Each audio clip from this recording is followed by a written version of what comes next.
दोस्तों, अगर आप पाईकॉइन के चार्ट के साथ साथ बिटकॉइन का, थीरियम का, एक्सआरपी का, सोलाना का चार्ट भी गौर से देखें तो आपको स्लाइड सा चेंज नज़र आएगा।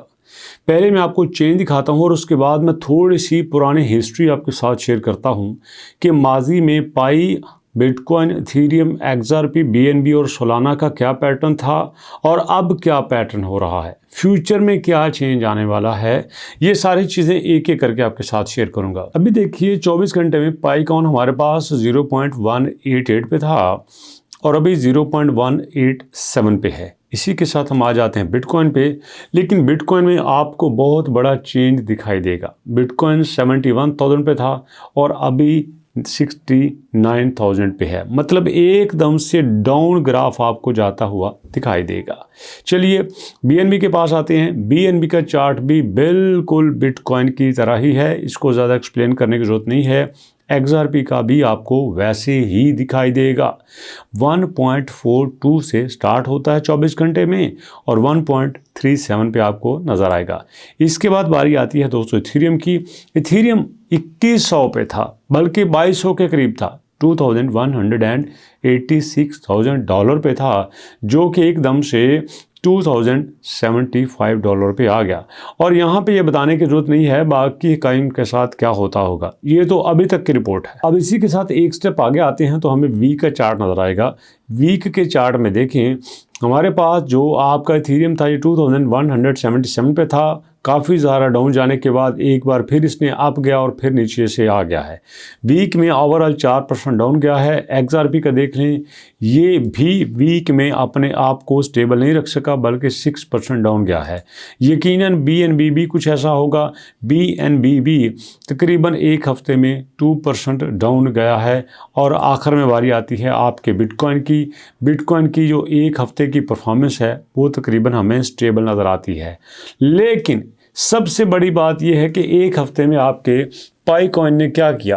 पाईकॉइन की एक हफ्ते में परफॉर्मेंस कुछ बेहतर थी, क्योंकि पिछले हफ्ते में जब आपका पाईकॉइन जो है 0.29 पे गया था तो उसके बाद वापस काफ़ी ज़्यादा डाउन गया था, लेकिन फिर अपने आप को इसने रिकवर कर लिया। चलिए अब महीने का चार्ट देखते हैं। महीने के चार्ट में पाई की परफॉर्मेंस कुछ बेहतर नहीं है। 0.16 पे गया था, 0.29 पे इसने जंप किया था, वापस 0.18 पे आ गया था। हम फ़ौरन से देख लेते हैं कि आपका बिटकॉइन क्या करता है। बिटकॉइन की जो महीने की परफॉर्मेंस है वो बहुत बड़ा चेंज नहीं लेके आई, तकरीबन उसी जगह पे रुका हुआ है। कहने को तो 10% मूव कर रहा है, लेकिन कोई मूवमेंट नहीं है, क्योंकि दोस्तों ये 68,000 से 69,000 पे रहा है। अब सवाल ये बनता है कि ये मैं आपको क्यों दिखा रहा हूँ। मैंने पहले आपको एक हफ्ते का चार्ट दिखाया, 24 घंटे का दिखाया, फिर महीने का दिखाया और अब मैं आपको साल का शेयर करने लगा हूँ। साल के चार्ट में अब देखें, आपको क्लियरली नज़र आएगा कि साल के चार्ट में जब यहाँ पे आता है हमारे पास तकरीबन जुलाई, हमारे पास तकरीबन आता है अगस्त। अगस्त में इसकी प्राइस होती है 0.39। बहुत अच्छी प्राइस थी अभी के लिहाज से, लेकिन इस 7 महीने में इसने अपने आप को डाउन करना शुरू कर दिया। क्योंकि अब देखें 0.4 को इसने कई मरतबा टच किया था, लेकिन जब इसने 0.39 को टच किया, मतलब 0.4 को ब्रेक किया, फिर इसने नीचे आना शुरू कर दिया है। अब मैं साथ आपको दिखाना चाहता हूँ एक साल के आपके बिटकॉइन का पैटर्न। बिटकॉइन के पैटर्न में देखो, एक साल के अंदर आपका जो बिटकॉइन है वो बड़ा अच्छा चल रहा था, लेकिन बड़ा अच्छा चलते चलते दोस्तों ये शुरू होता है नीचे जाना।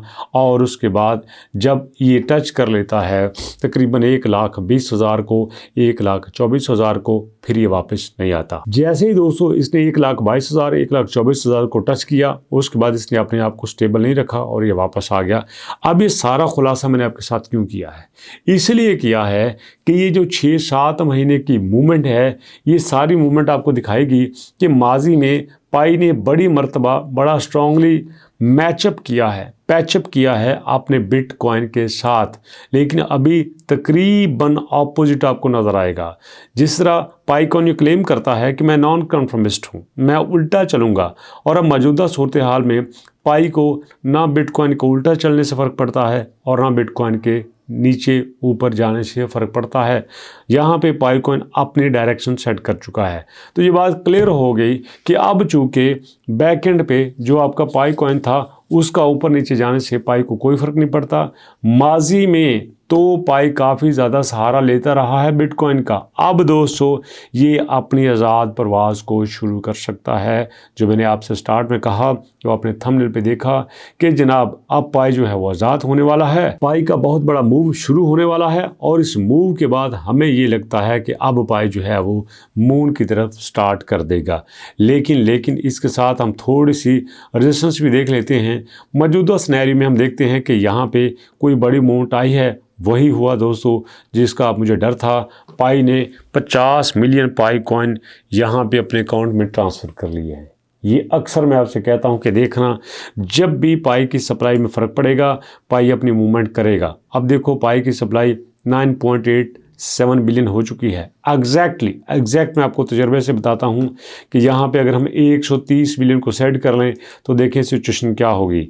यहाँ पे हमारे पास क्या है, तकरीबन 28 को 10 मिलियन, 29 को 12 कितना हो गया 22, फिर 11 हो गया 33, फिर यहाँ पे कितना हो गया 15, फिर यहाँ पे कितना हो गया 9। इसको कुल मिला के कर लें तो ये बनता है दोस्तों आपका तकरीबन 60, और यहाँ पे हमारे पास हो गया 14, ये हो गया 80। मतलब इसी महीने में जो हमारे पास आने वाले 30 दिन हैं, उन 30 दिनों में पाई जो है वो अपना पैटर्न बहुत जल्दी चेंज करने वाला है। जी हाँ, क्योंकि इसकी यहाँ पे सर्कुलेटिंग सप्लाई 10 बिलियन होने वाली है और मैं कई बार कह चुका हूँ कि यहाँ सप्लाई का 10 बिलियन होना पाई के लिए मौत की निशानी है। कोई माने या ना माने, मेरा अपना यकीन ये कहता है कि जब पाई की सर्कुलेटिंग सप्लाई 10 बिलियन को पहुँचेगी, पाई बहुत बड़ा कांड करने वाला है।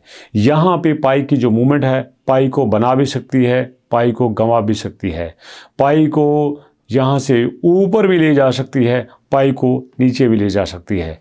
अब यहाँ पे पाई को टीम को बड़ा स्मार्ट मूव खेलने की ज़रूरत है। देखिएगा यहाँ पे हमारे पास 29 मार्च हो चुका है, एक हफ़्ता होने को है, अभी तक पाई की कोई अपडेट नहीं आई। अगर इसी तरह पाई खामोश रहा तो मैं क्लियरली बता रहा हूँ, ये जो पाई टू द मून है ना, ये पाई टू द ज़मीन भी हो जाएगा। ये चांद की तरफ नहीं जाएगा, ये ज़मीन के नीचे की तरफ जा सकता है, ये पाताल में भी जा सकता है। अब मैं उम्मीद करता हूँ कि पाई को टीम हमारी बात को समझते हुए पाई को स्टेबल करने की कोशिश करेगी, ना कि पाई को जान से गंवाने की कोशिश करेगी। आपको क्या लगता है कि आने वाले कुछ दिनों में जिस तरह से यहाँ पे सर्कुलेटिंग सप्लाई चीख के कह रही है कि मैं पाई को तबाह करके छोड़ूंगी, पाई को ख़त्म हो जाएगा, क्योंकि इस 10 बिलियन की सप्लाई बहुत बड़ा आंकड़ा है और यही वो आंकड़ा है जिस पे पाई को टीम ने बड़ा चर्चा किया था कि हम जनाब इसी सप्लाई के साथ खेलेंगे। और मैं अपने तजर्बे से बता रहा हूँ, ये सप्लाई पाई से मैनेज नहीं हुई तो सोचिए जब यहाँ पे 10 बिलियन के बाद 15 बिलियन होगा, 20 बिलियन होगा तो पाई का क्या बनेगा, ये बड़ा इंपॉर्टेंट है।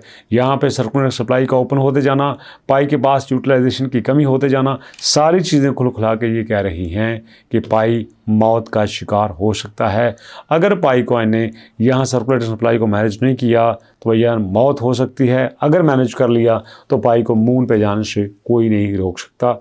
आपको इसके बारे में क्या ख्याल है, फीडबैक दीजिएगा। मुलाकात करते हैं नेक्स्ट वीडियो में, तब तक के लिए अल्लाह की अमान।